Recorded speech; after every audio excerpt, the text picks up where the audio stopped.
is something that's developed pretty much since the onset of COVID, from the, oh, look what's going on in the world, to, oh my God, it's on my doorstep. There's very much a COVID feel to an awful lot of the work that we've been doing.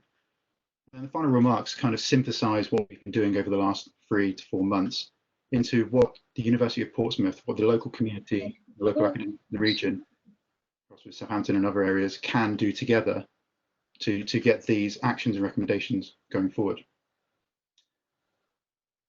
So the Osaka Blue Vision, so this slide is very dry, but this Osaka Blue essentially is something that was developed by the Japanese government as hosts of the G20 last year.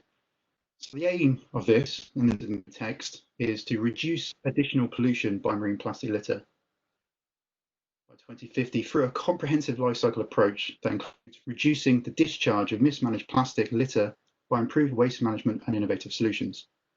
This in itself was quite confusing, and we've only really developed what the actual Osaka Blue Vision is. Essentially, it's drawing a line in the sand at 2019 levels. So what we've got is around about an estimate of 8 million tonnes of marine plastic litter entering the ocean. What the Osaka Blue Vision wants to do is decouple the rate at which marine plastic is entering the ocean and keep it at least 2019 levels through 2050. Now, I should stress that this is a rapidly evolving report with the partners that we have, and it has only been going on for the last 3.5 months. So some of the recommendations and everything we say could be changed in a few weeks' time, but this is how it stands.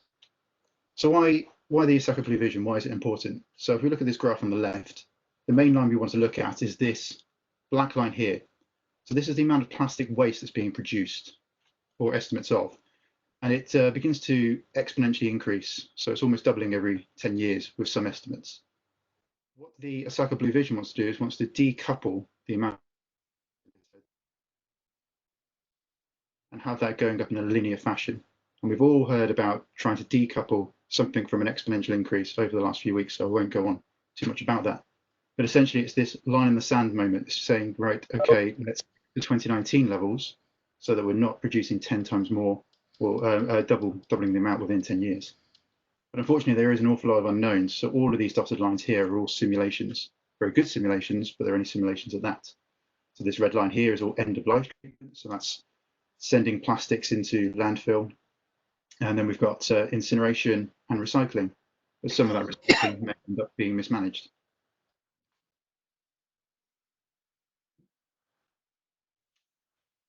And why is it important in the context of the G20? So the G20 represents about 80% of the entire economic output on the globe.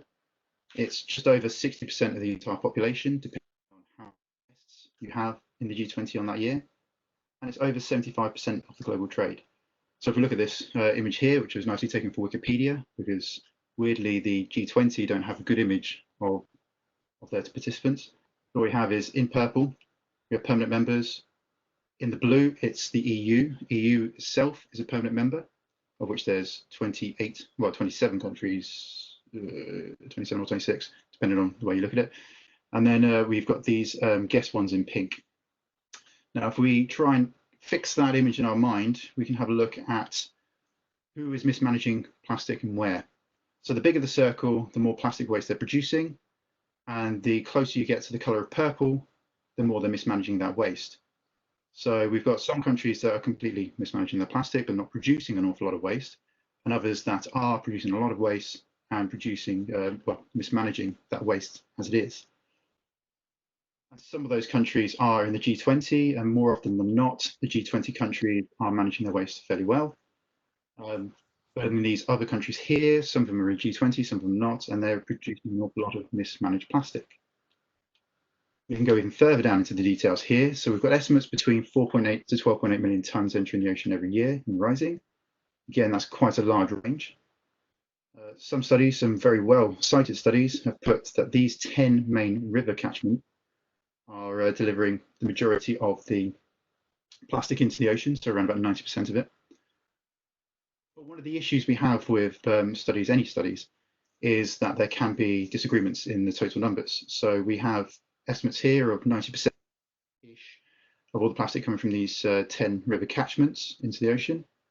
But the total amount of plastic going in, including microplastics, is 2.17 million tonnes, whereas other estimates are putting it around 4.8. And I can't get the maths to marry up. I can't add an extra 10% to 2.17 to get 4.8. So this is highlighting the difficulty in getting the data that you need to generalize something. So you need to dig down deeper into the data you have. And policy makers don't always have the time or the impetus to do that. So you can almost make the Osaka Blue Vision good on the basis of one output within a year. And we need to be careful of that. So what have we done during this report so far? So to start off with, we've begun an extensive literature review of what is out there, what data exists, who has done what. And then through doing that and through having discussions with our partners within this, Plastics Europe helping out, we've had the OECD, had the WTO, so the UN, UNEP, the Japanese government, and other organizations, including academia, within this, helping us develop our workshop. We produced a two-day event, of which we had 28 attendees across multiple nations, all in the industry, government, academia, and NGOs, with Revolution Plastics as an enabler in the middle. It was a highly interactive workshop, so not quite like this, whereby we had everything online, but we had notebooks on there and things like that, so we could interact with. And the focus was on these international resource policy options and interventions that are very much generic in their present, in that they target all resources. So this was to very much focus those interventions on how they can be targeted for marine plastic litter specifically, and meet or exceed the Osaka Blue Ocean Vision. The workshop itself was a bit of a baptism of fire, almost literally, in the sense of within a few days of the workshop needing to be attended, COVID-19 became quite a large issue. People started to pull out, then migrate onto an online platform, which was a success in itself. It enabled more people to attend for long parts of the session, so they could come in and come out with their normal commitments. But during that, we also had fire alarms and COVID incidences in the room that we were presenting from. And that still enabled the attendees to carry on the seminar, the webinars without us, which wouldn't have occurred had it not been a virtual environment. So it was quite a nice piece there. Now, the work itself is going through a reactive iterative process. So it's just about to go out as a Google Doc, all of the attendees to edit, contribute in a real-time process. So if you're not familiar with Google Docs, it's essentially a live document. So that's going to go out to them. Once the work comes back from them in real time, we'll then send that off to the entire plastic team at UNEP, so United Nations Environment Programme, for further review. So that's another 80 people. And then after that, it's going to go off to the G20 groups for their review, as well as the IRP. So it's going to go for an extensive review of around about 150 individuals before the recommendations and policies that we say move forward. And then these recommendations and actions will be delivered, hopefully, at events for the G20, the UN, the OECD, and others. But at the moment, that's all slightly up in the air because of the situation we live in. So the workshop took the direction of moving away from this take, make, waste. So we very rapidly realized that almost all the plastic is originating on land and is coming from land-based sources into the marine environment. And so we took the classic waste hierarchy, which has been embedded in the Waste Framework Directive, of prevention, so just stopping all waste altogether, reducing, and then having sufficient end-of-life catch-all to make sure that there's no leakage. Within that, there was also embedded a circular economy approach. So this is a movement that the EU and a lot of countries are going towards, whereby we try to retain that material in the system until it is no longer economically viable to have that, or it's no longer safe. So the Ellen MacArthur Foundation we put the infinity sign in here. That's not too true, but essentially it's keep the material in for as long as possible and trying to minimize and design out any aspects of waste. And so with that in mind, we came up with 5 scenario intervention areas. So the reduction of plastic production.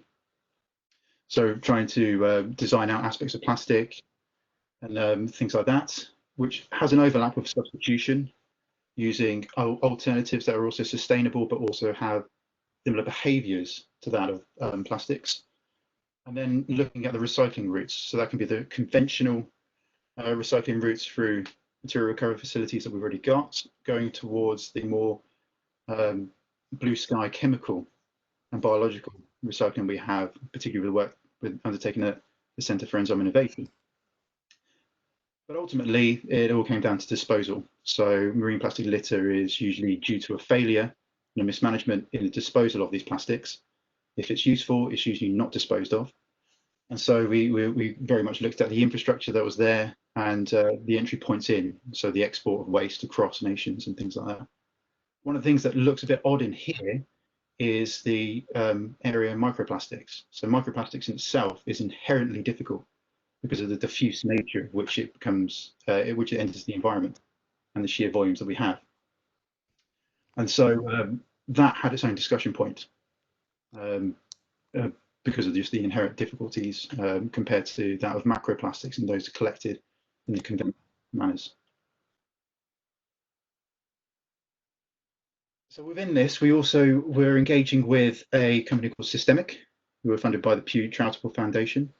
And they have been designing over the last 2 years a large model of the entire plastic flow on the planet, where it's going, how it's collected, and what it's doing, running scenarios to see what the volumes of plastics going into the ocean. And this is just one of the slides that we're allowed to show you, because at the moment it's all under NDA and very confidential. But what this does highlight is the complexity that exists within the solid waste management system. So the area that I'm trying to highlight now slowly with my laser pointer is the upstream areas. So that's the use and the design of the product. Everything else is very much downstream of that use, and this goes into the collection and sorting, which can be completely different on a regional area. So where I live in Southampton has a completely different collection and sorting to that of Eastleigh, a few miles away. Material is actually recycled in a way that is going to return it back into the system, maybe different in different areas. So the way that hay reports its recycling is based on what's collected, it's actually returned back into the system. And all areas tend to lead to mismanaged waste. So there will be some form of leakage, whether that's intentional or unintentional. So whether that's going through just general litter where it comes off the back of the lorry, or if it's just being dumped in open sites on a beach. And the main point of this diagram is just to highlight that there are a lot of interdependencies, there's a lot of overlap, and it's incredibly difficult to visualize certain aspects on its own. And so this is going to seem to be very much a Bruce Forsyth higher and lower kind of slide. But essentially the outputs here show that if we have business as usual, which is pretty much doing what we're doing now, with no extreme interventions or no interventions that seem to be better than the norm, the linear, which is much where we were about 20 years ago, just continuing our use. And then the system change scenario, which is whereby we put everything that could be reasonably done in place without massive detriment. The simulations come out with a lower cost to the government and to private industries in comparison. There's an awful lot lower leakage to the ocean. Greenhouse gas emissions are reduced, and there's a slight increase in job creation. So we get a triple win in those areas. So hopefully soon this will come out of the confidentiality and we can start to show you this in more detail and link it to the recommendations we've had. But the main takeaway is the fact that this leakage to the ocean can be substantially reduced, which in discussions with the other 28 attendees highlighted that the Osaka Blue Vision may not be ambitious enough, and that line of the sand may need to be moved even further. And so what are the recommendations so far? We've got multiple recommendations and I've tried to synthesize these down into a few bullet points. But the main things that we were looking at is the treatment of waste in less developed countries. So you have to bear in mind that these recommendations are for G20 and not the receiving nations themselves that may be outside of the G20. So one of the things that we realized is that we need to ensure that whatever waste we send over is being treated in an equally environmentally sound and safe practice.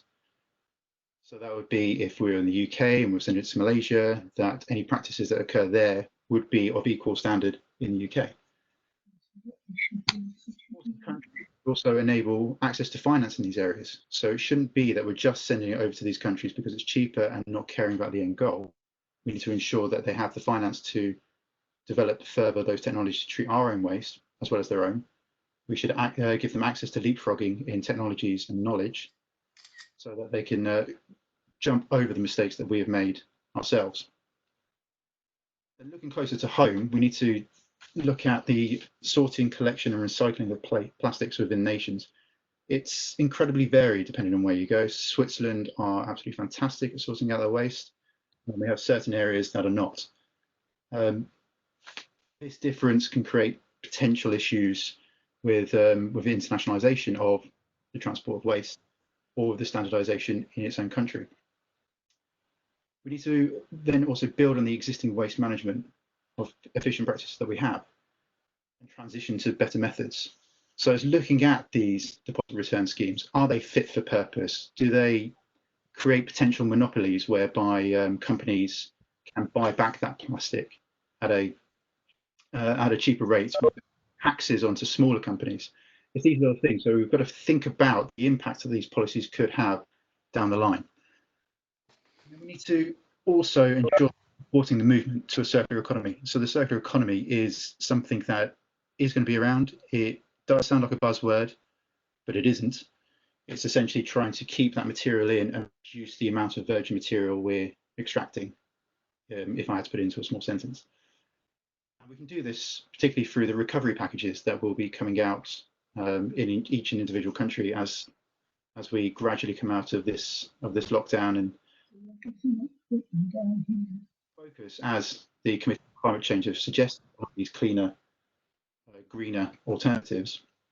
We can get this resistance to change moved. Now, one of the things that Steve likes to call the nuclear option, because I like to, is there a need for a new convention? So conventions in themselves need to have the backing of all nations, they need to have the finances in place to run them, and they have an awful lot of legal powers within them. So we have two main ones for waste at the moment. The Basel Convention, which looks at hazardous waste, so things that can harm you directly, and the Stockholm Convention that looks at persistent organic pollutants. And both of these have restrictions on where you can send them, why you can send them. You need to pretty much audit and put it down to the nth degree where it's going and why. Some plastic wastes are covered by this hazardous waste and persistent organic pollutants because of the additives that are put in there, but not all of it. And it's primarily this plastic that falls through the gap that is entering the ocean. And so there's potential there that we can develop a convention for plastic waste, or indeed for all municipal wastes, so the waste that we produce at home. But again, this needs to go through review. This could just be a suggestion that doesn't need to be put in place if other actions and other recommendations. And so through that, so those recommendations are more policy-based, more high level. We had a look at some of the actions. So the think piece that we're developing is essentially a discussion of actions that can be undertaken to try and get policies moving, so they're not always on the table just as a discussion, but they're being put in place. And so one of the things that we need to really focus on is a review of the successful policies and innovations upstream.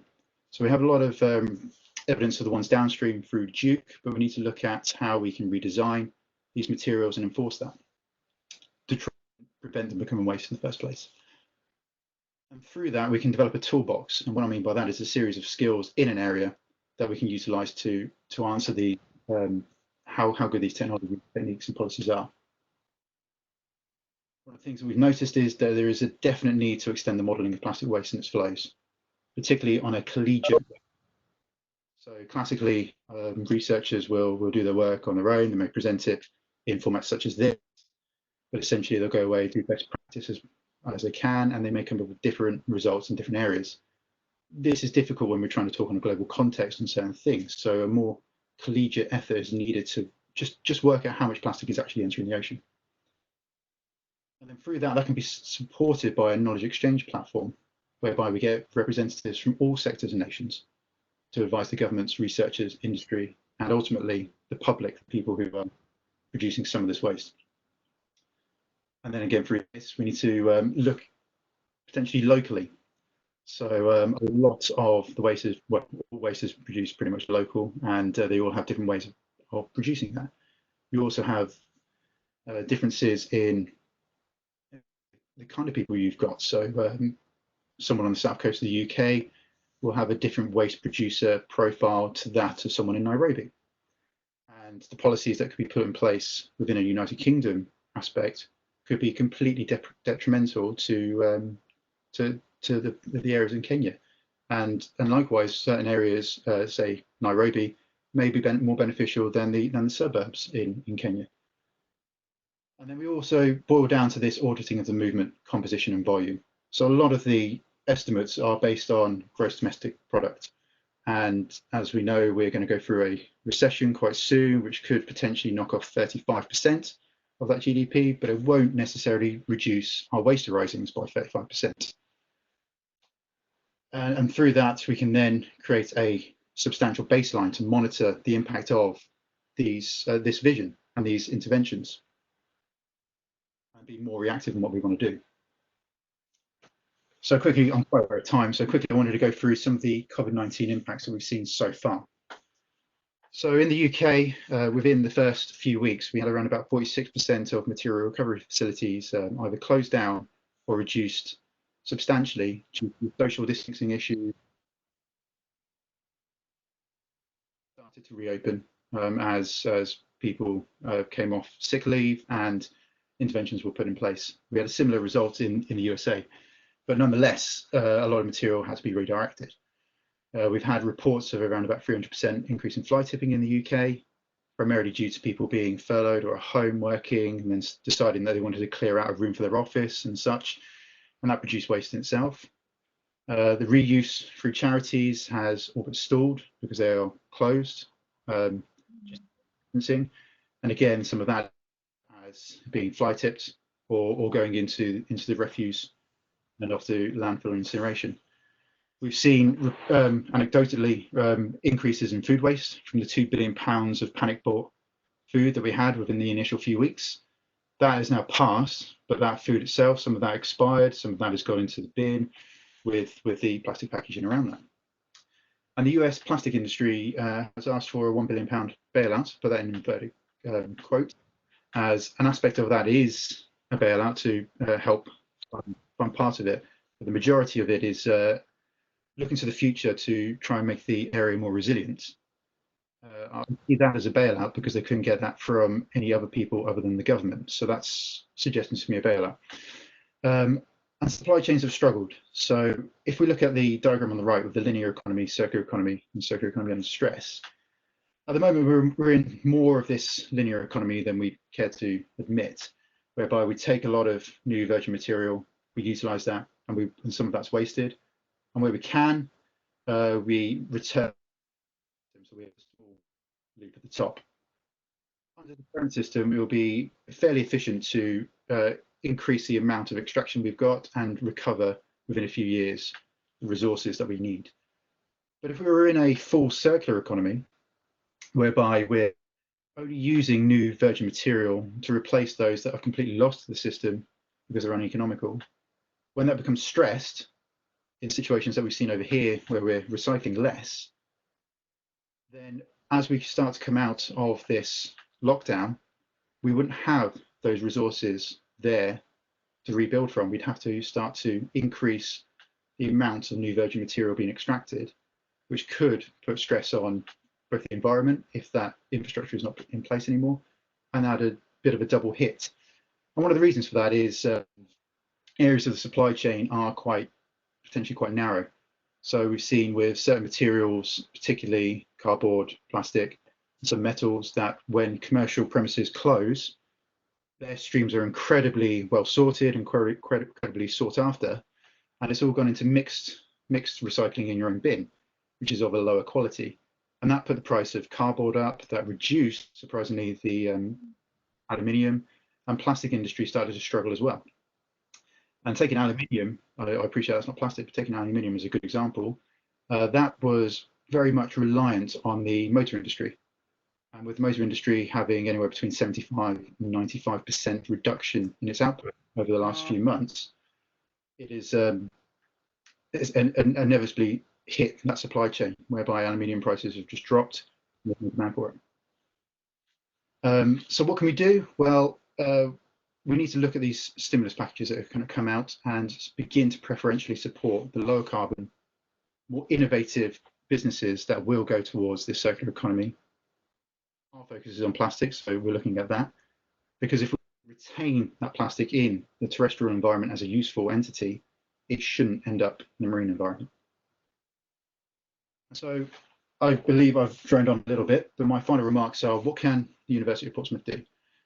So as I've stated before, we are currently entering this reactive iterative review stage of this work. So some of those recommendations will change, some of them will disappear, and more will be added. So watch this space. But the university itself is excellently positioned to help with policy and governance, particularly through the upcoming Revolution Plastics Initiative and the Centre for Blue Governance. So they very much overlap in the area of marine plastic litter. And they both can act as a neutral knowledge broker, but also do their own individual work where needed. We're also looking at disruptive technologies and behaviours in those. So we've got looking at composites, we've got use changes with Lisa Jack and food waste and this interaction with plastic and the supply chains there. And then the recycling is the flagship institute at the University of Portsmouth, McGeehan, in the enzyme innovation. And then we also have business model development. So how can you utilise, how can you incorporate the circular economy? And so there's that the city has a big Interreg project on circular systems there. And throughout the day-to-day at the university, we have business engagements. So one of the companies who take non-recyclable plastic bags at the end of their life, melt these down into artisan shapes and marbled colours here. And then in this example, they're turning it into a large battery bank. So they're actually taking waste electrical items that are at the end of their life, reinvigorating them, and then putting them into these products here to charge your phone. And then through all of this, the university itself could act as this toolbox. We do have the skills there. We are already beginning to develop best available technology, so we can link the policies to that.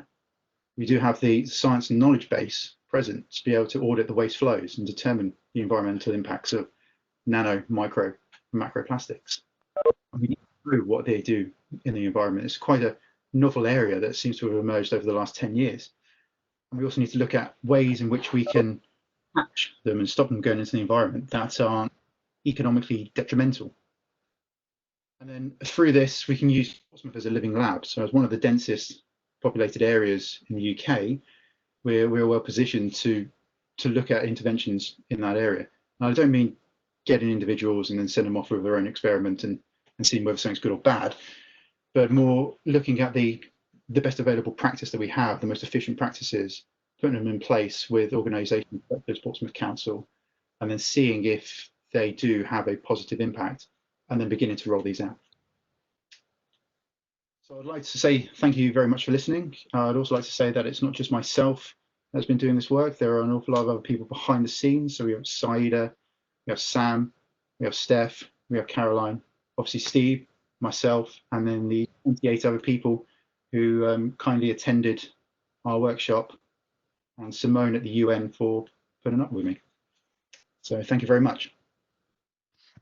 Thank you very much, Kieran. That was absolutely fascinating. We could see the depths of your study, the team, the fact that it's extremely interdisciplinary, and this is precisely what we're trying to do at the University of Portsmouth, to put forward more interdisciplinary work spanning from a very wide range of disciplines. We've had a number of questions when you were talking, and interestingly, Steve has responded to a few already. However, I think it's good that we all share these questions and responses. So if you don't mind, I'm going to start with the first question that I saw, which was from Fiona, I think. So let me try to find that again. Fiona, if I do remember well, was asking about the fact that this waste comes from countries everywhere in the world. It's not a country waste, but it's a variety of countries. How do you address that? So the aspects within the recommendations So we're looking at if you can enforce that the treatment is as good as the host nation that's exporting it. So the exporter has to ensure that it's of equal quality in treatment, then that'll improve it. Well, we've got, so I kind of thought you might be asking questions like this. So the export of plastics was increasing in the EU. So the EU is one of the best places to look at the export of plastics because they audit it quite well. And in 2017, China decided to stop thin films and the export there dropped, but other countries picked it up. But what we need to do is ensure that these countries here are adequately treating it. And if not, we should penalise not them, but ourselves. And that's a combination of ensuring that the waste that we export is of a good enough quality that they can actually do something with it, which is one of the reasons why China stopped accepting our waste, but also ensuring that they've got the facilities there.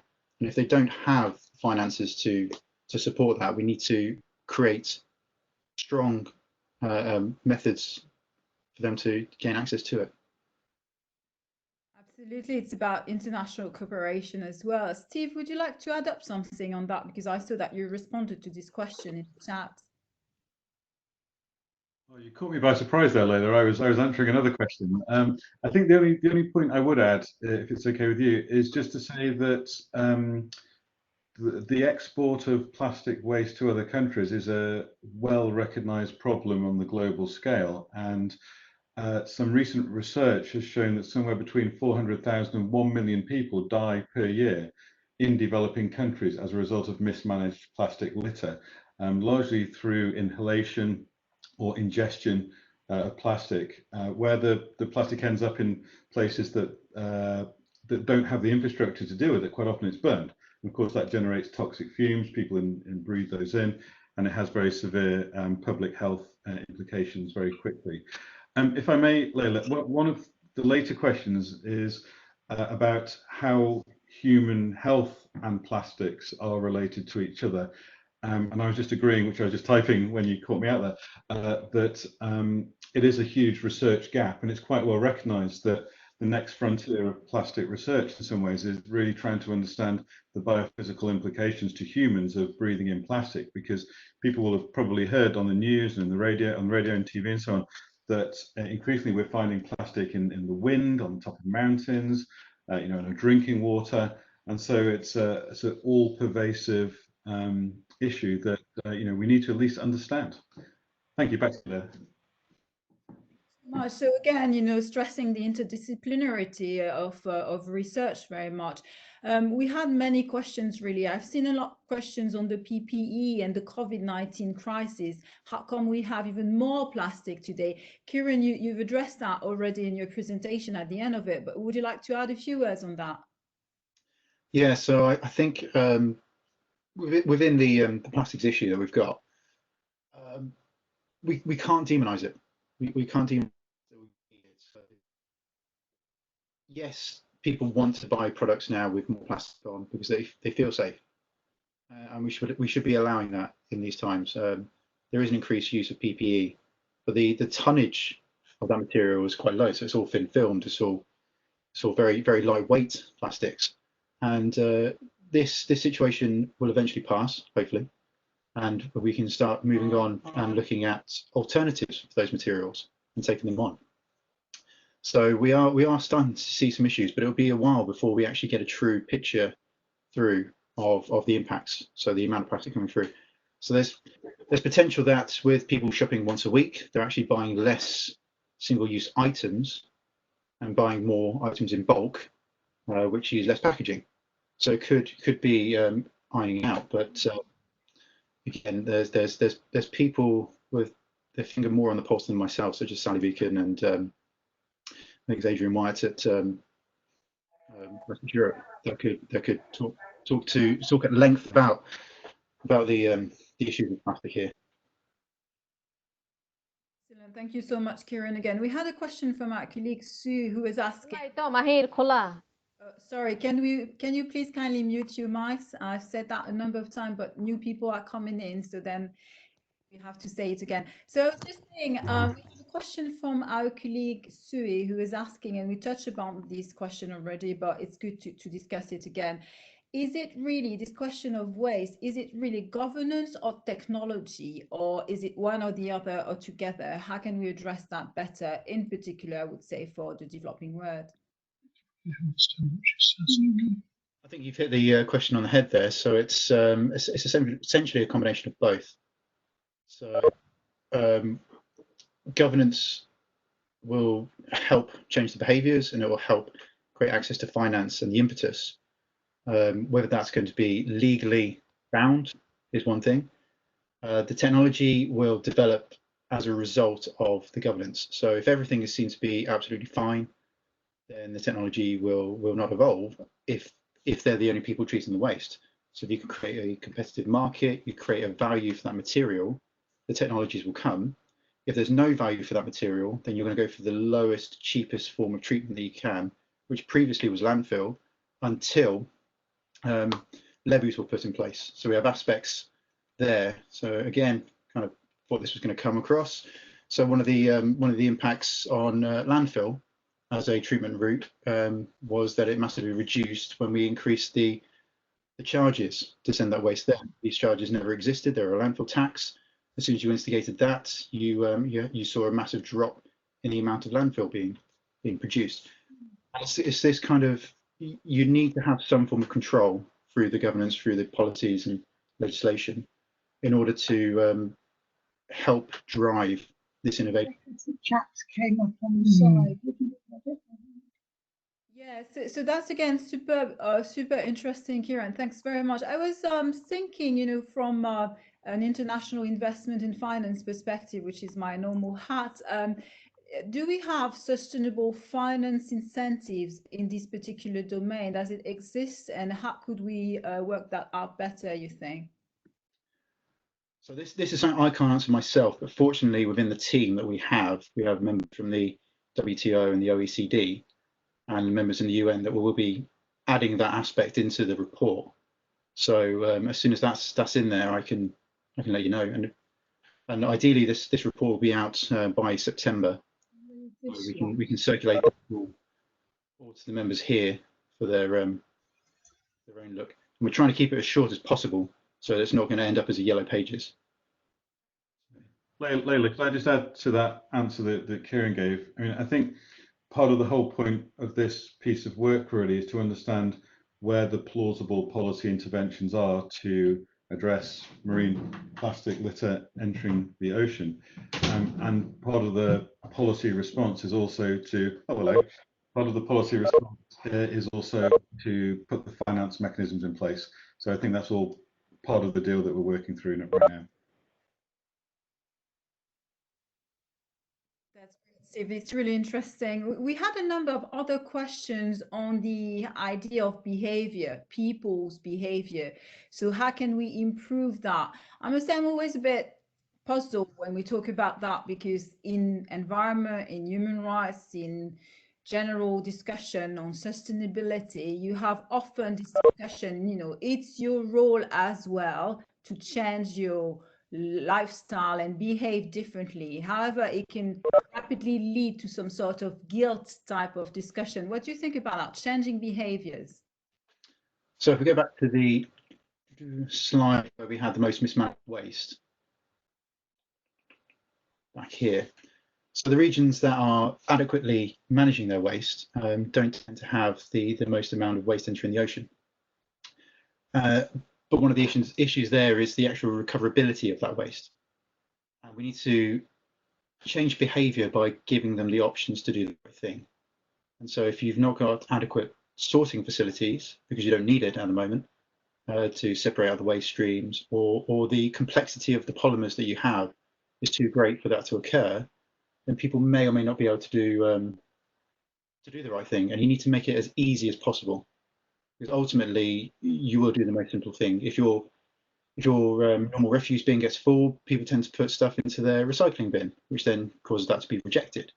That's not because they're inherently bad people and so they should feel guilty. It's because they're just producing a lot of waste and they've got nowhere else to put it, and they don't want to keep it in the house.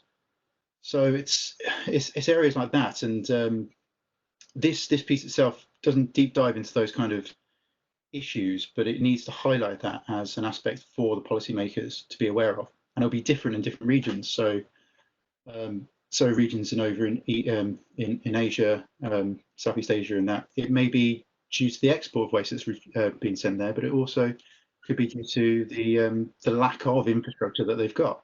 So they may not even have a collection process in place, and so the easiest thing to do is to just dispose of it at the side of the road. And so by giving them the potential to do the right thing, then hopefully that will happen. Thank you so much, Kieran. Again, another related question, and I've seen a number of them relating really. For developing countries, there's something quite paradoxical. They are importing waste to recycle and they are producing a lot of waste. Yet at the same time, what sort of alternative do we provide them with? Because, you know, plastic is something cheap, so it meets also the demand or the needs of people who don't have much money to afford alternative, at least they think. So are you looking at alternatives to plastic on a daily, you know, basis for daily consumption for the developing world in particular? So that is an aspect of this system change scenario, is substitution and behavior change in the way we use that material. So trying to move away where we can from single use, because plastic in itself, the problem with plastic is it's so successful. So if it wasn't as good as it is, it wouldn't be such a problem. But we're looking at substitution in the sense of, do we go to these bio-based materials? Do we use an entirely different material for that product? And that's more detailed than this needs to go into, but we're aware of it. So you're going, okay, so what happens if a proportion of material is replaced by this? And do a life cycle approach, which is all part of this Osaka Blue Vision, to see, well, actually, what's the implications of using glass syringes instead of plastic syringes? You've got weight issues, you've got the fact that it can break, all these different things. All the way through to, can we use more solid plastic? So you actually use more plastic for your packaging, so you can reuse directly as is. So you almost go away from the thought of lightweighting to something that's more durable and usable. And then it has more value in it because you've got more material for when you need to ultimately break it down and return it as a new product. So they're all in there, and it's such a complex web because all of these just overlap. So I can see Steve nodding away, so you might want to interject. No, I was just thinking I was going to make the point about the complexity of the system actually, and then you said it, so I was just agreeing. I mean, I think the key issue from my perspective is, you know, there's a hugely complex interdependent economic system. There are complicated interdependent stakeholders at play, you know, businesses, consumers, governments, NGOs, charities, pressure groups, intergovernmental organizations, etc., etc. And it's difficult to know sometimes where to place the intervention in that complex system to get a particular outcome. And so the work that we're doing for the G20 is really looking at, you know, how can we help the G20 find what they can do to drive change in that complex system. And it's a question of law, of influence, of behavior, of economics, and it's all really quite challenging and quite complicated. So just getting to grips with the kind of the landscape of the situation is difficult, but then trying to figure out how to make those interventions is challenging. And something Leila keeps mentioning, you know, this is a truly interdisciplinary exercise, because I suspect not one of us of the 80 in the room right now have the skills individually to figure out what the right answer is to that. Yeah, absolutely. That's super important. Another question which transpired from the discussion I can see in the chat.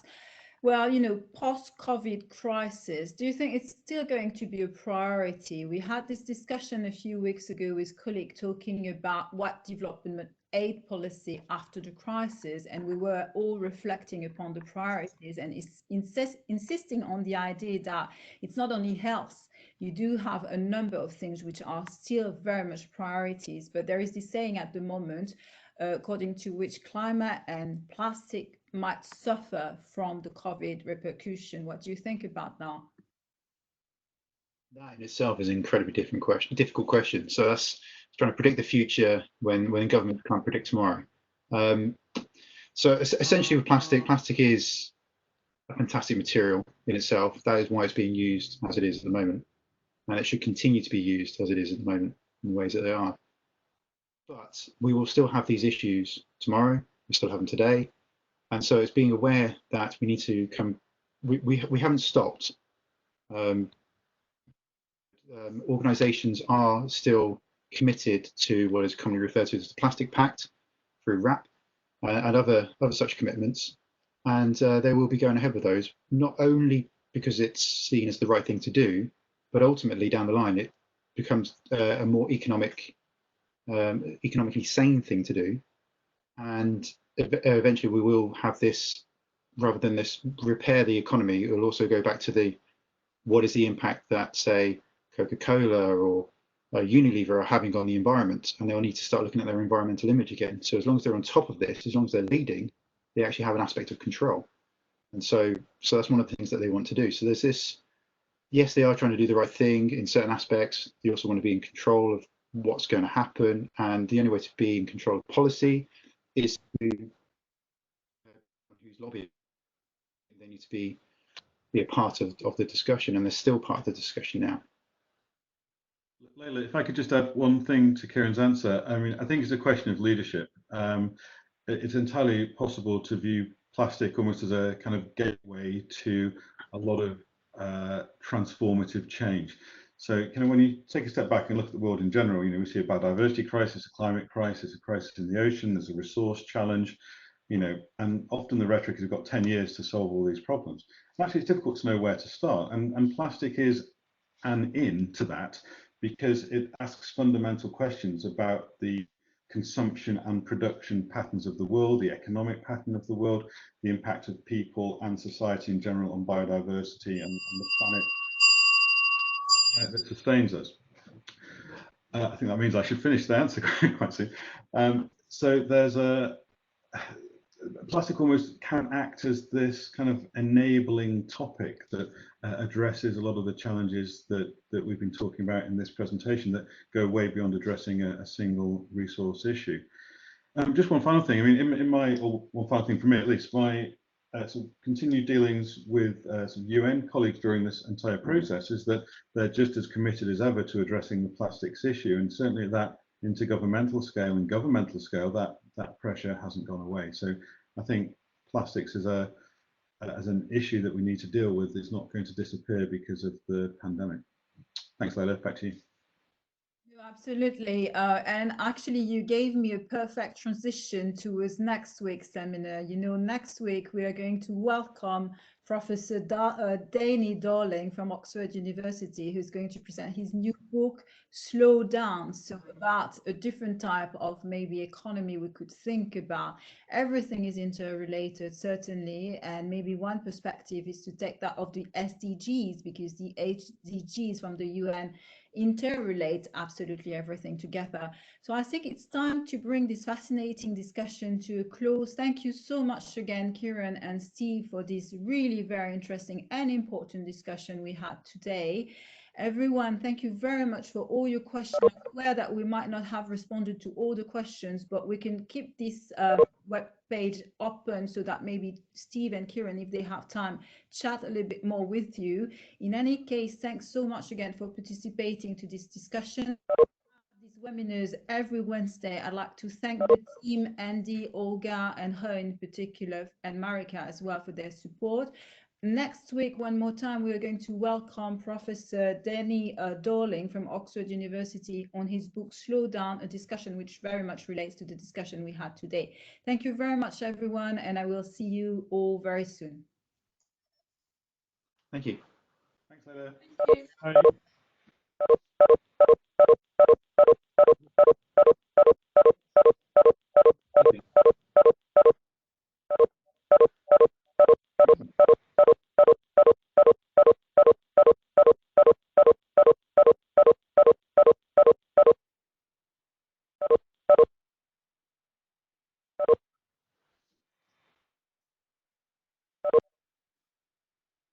There we go.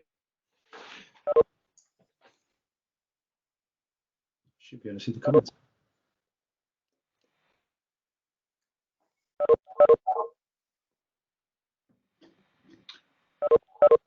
struck me that we could capture the comments and anything that relates to the report, we could use this as an additional consultation activity. I'm on that now. Copying and pasting away. Indeed. For the people who are still here, do you have questions? If not, we are going to close the session. But if you have question and you want to grasp the opportunity with small group now, it's just easier maybe to ask questions. There is a hands up function, so you can click the little hand next to your name and thing.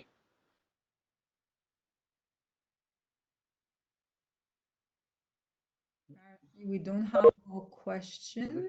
Do? Or do we? Hi, Kieran. Do? Really, really nice, actually. I'm looking forward to seeing that report because I think that's it's needed. My question I wrote in the comments, but if I don't ask it, it's going to be on my mind for the rest of the week before I next talk to you guys. And that was if there is a understanding of what the goal is for reducing marine plastic pollution, as in what are the targets that we're hoping for in the effort? Is it to reduce plastic pollution by X amount, or is it to reduce environmental damage? The Osaka Blue Vision, essentially by 2050 they want to be back at 2019 levels of marine plastic litter discharge. So throughout the beginning we were quite confused ourselves, so we originally thought that this was by 2050 we want no mismanaged plastic to be entering the ocean, so it can only be accidental measures, so events or things like that, and then discharged into the environment, things you couldn't control. Yeah. Then that wouldn't be counted. But less ambitious than we originally thought. It was essentially by 2050 back down to this 8 million ton value. And then looking through the literature, realizing that this 8 million ton value is just a average of Jambeck's work in 2015 of 412, and we're going, okay, but potentially next year we could have surpassed this if that average is actually 4.8 million tons. Yeah. So we're thinking, well, this piece actually creates an opportunity to create something that's more ambitious and can guide the Osaka Blue Vision further, particularly within the new hosts, which I believe is Saudi Arabia. Yeah. So they want to take this on, and we can help develop it further. So just to add to Kieran's answer, there's a question of what's politically desirable and what's possible technically and in governance terms. So one of our partners in the project is Systemic, which is a consultancy that largely focuses on advising governments and big business around big strategic questions. And they have modelled all of the plastic flows. It's a diagram that Kieran showed, actually, all the plastic flows through society and where the exit points are into the ocean. So what they've also done then is put together the scenario that Kieran described, whereby we put in place interventions that limit those flows.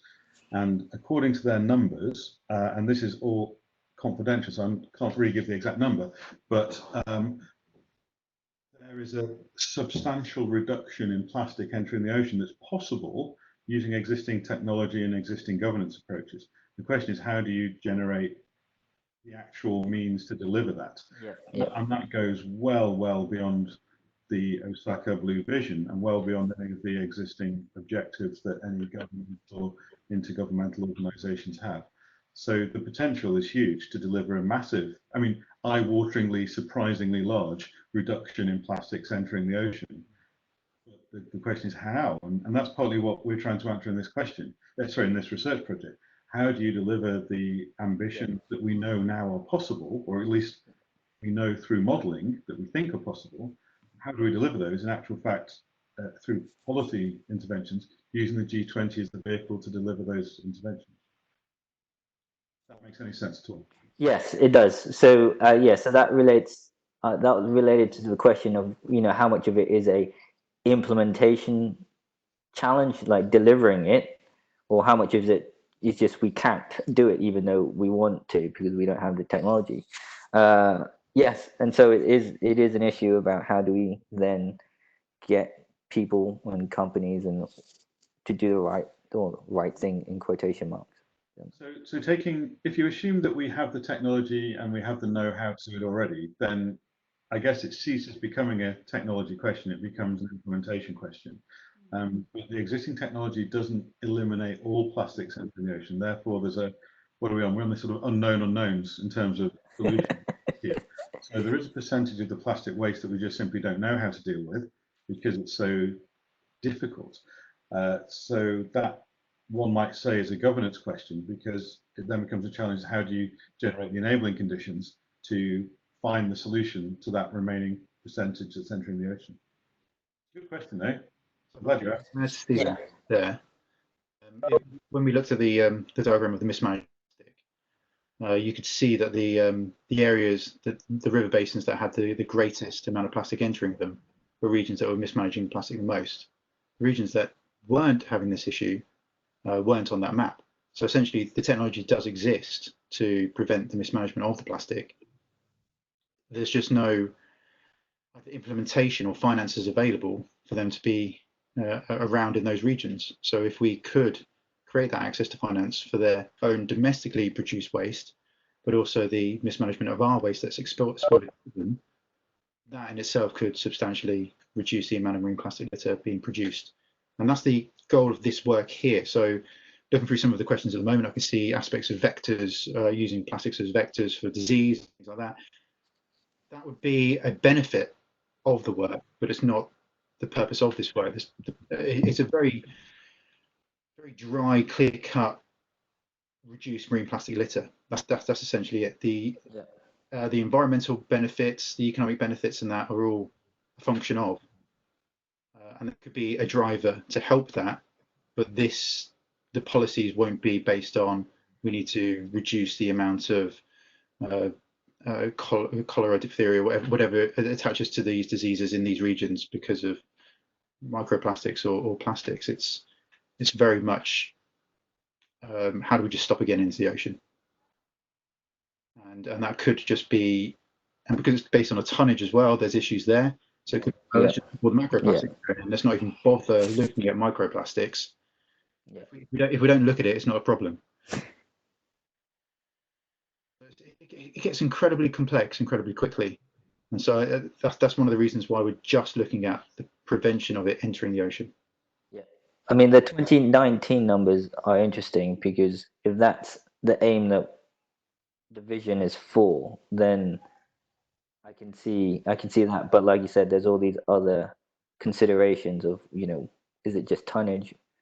Is it why 2019 and why not 2010 or something? And that's what I mean. These are policy and governance challenges. I mean, you have to pick a number, and there's no good number for everybody. No, it was great, very useful, very, very super. So we had a discussion, Kieran and I, with one of the policy people from the government of Japan, and they basically addressed that question directly. It's just what they could get agreement on. Yeah, I figured that. If you're over ambitious, it will just alienate nations, as we found with America and the Paris Agreement. So is that 2019 per country? So as a country, as a member state, or okay? So I feel that this think piece will project the Asaka vision into the public domain. So it's been quite, unless you were there at the event and I've had a look at a few of the press releases, the Asaka vision is quite a quiet entity. So myself, Steve, and the other members will have a duty or responsibility to frame this Asaka vision in a context that people can understand and put it in a way that it is deliverable. So this will almost be the overwriting thing for the other pieces of work that have been delivered, I imagine. Yeah.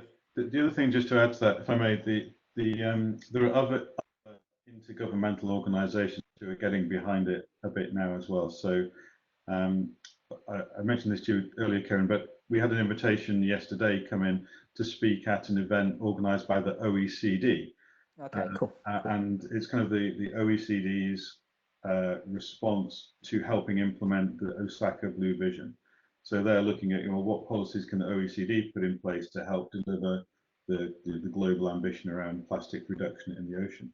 So I think whilst it may be not exactly mainstream news to the public or to many academics even, I think in that sort of intergovernmental G20 policy space, which is a bit niche at the best of times, that it's quite, well, reasonably well known, I would say. Just one other thing, sorry, I keep saying one final thing and then saying something else. The presidency of the G20 is a critical consideration here as well. So whoever's the president at any given time push their own policy agenda, and Japan was really pushing plastics. So one of the biggest challenges then is to get the next president to pick up that same policy agenda. And from what I understand, Saudi Arabia has, through agreement with Japan, chosen to pick up plastics as one of their key issues during their, well, a key issue during their presidency. And that's kind of interesting when you think about it, given the Saudis' emphasis on oil production and plastics and so on. But the answer that's come back when we've slightly queried that in a very gentle, polite kind of way, is that actually, you know, they've got ambitions beyond oil and looking to the future. You know, tourism and, you know, and environmental quality is going to be key to what they offer as a country, not oil. Once that the real basis of the economy is gone. Interesting. So I can see we did have Alexandra with her hand up. She's put it down now.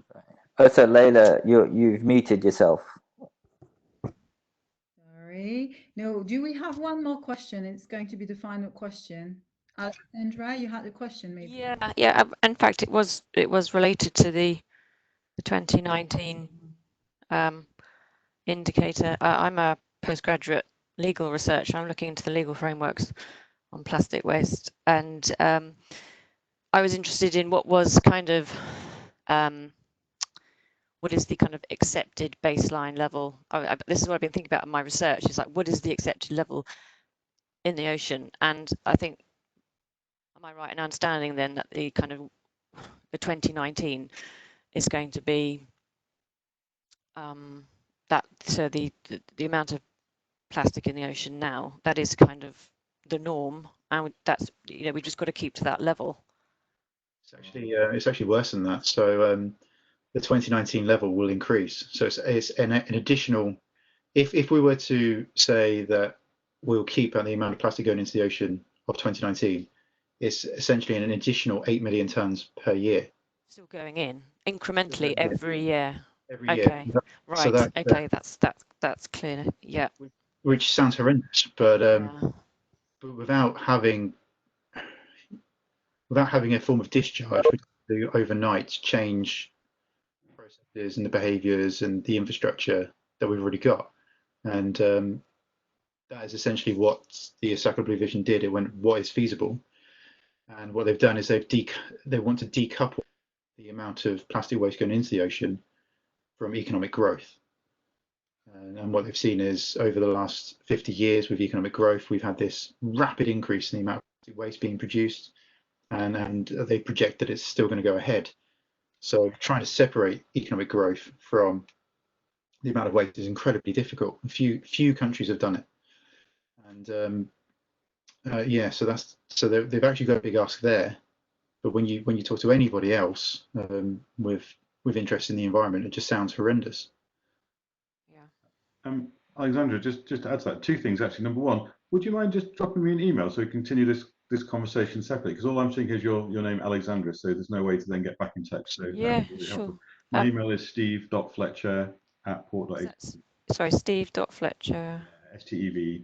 Yeah, cool, thank you. And the second point really is, I mean, it's an interesting question. I mean, what is an acceptable amount of plastic in the ocean? And depends who you talk to. I mean, the Osaka Blue Vision is obviously being driven by the G20, but that doesn't necessarily give it any kind of moral authority or any kind of ecological correctness in any sense, or even any kind of pollution acceptability level. I mean, it is very much an arbitrary political compromise, I would say. And I think if you were to ask other intergovernmental organizations like UN Environment, they would have a breakdown if they thought 2019 levels were acceptable in any sense whatsoever. So I mean you probably know this already, but there is huge competition between UN Environment versus OECD versus G20 versus G7, to really have the policy that makes the difference. And so there's a lot of one-upmanship on all this sort of stuff as well. So I would I would counsel you against at any stage saying 2019 is an acceptable level of pollution. No, I mean, I was just horrified when I first heard that, and because it's just interesting how perspectives change. Because obviously, when I was growing up, you didn't see these kinds of levels of plastic, but children now just assume that that's what the ocean looks like, and so that worries me that politicians think, well, people perhaps they're not quite so concerned because that's kind of what they've got used to. That's what I meant by sort of acceptable, but I certainly, yeah, I find that quite horrific. Yeah, me too. Okay. I think that was the last question. Thank you very much, everyone. On the OECD, there's something really interesting because it happened before in international investment law. The OECD in the 90s started to take the lead to draft an international treaty, but it failed, not necessarily because the treaty was a bit problematic, very liberal, very investor friendly, but also because the OECD had no legitimacy for the third word to represent a number of countries. So I'm a bit worried that today would be the same. We'll look out for that. Same is true for the G20 actually. Yeah. Legitimacy really, and not much, although they are big and they are rich, but they don't represent many people, in fact. Anyways. Oh no, don't say that. There's no hope. There's no hope for anything. Anyways, a lot to be done. That was really fascinating. Thank you so much again. It has been recorded. Hopefully we hear what you said, despite the fact that we had a few people who were not muted, but it's been recorded and it's been really very interesting. Thank you so much, everyone. And thanks particularly to Stephen and Kieran. Yeah, thanks, Ella. Thanks very much. Well done, Kieran. Thank you. All right. Okay, everybody. Bye.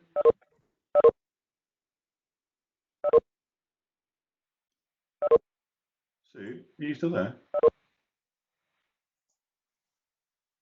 No, he's not. He's gone. All right.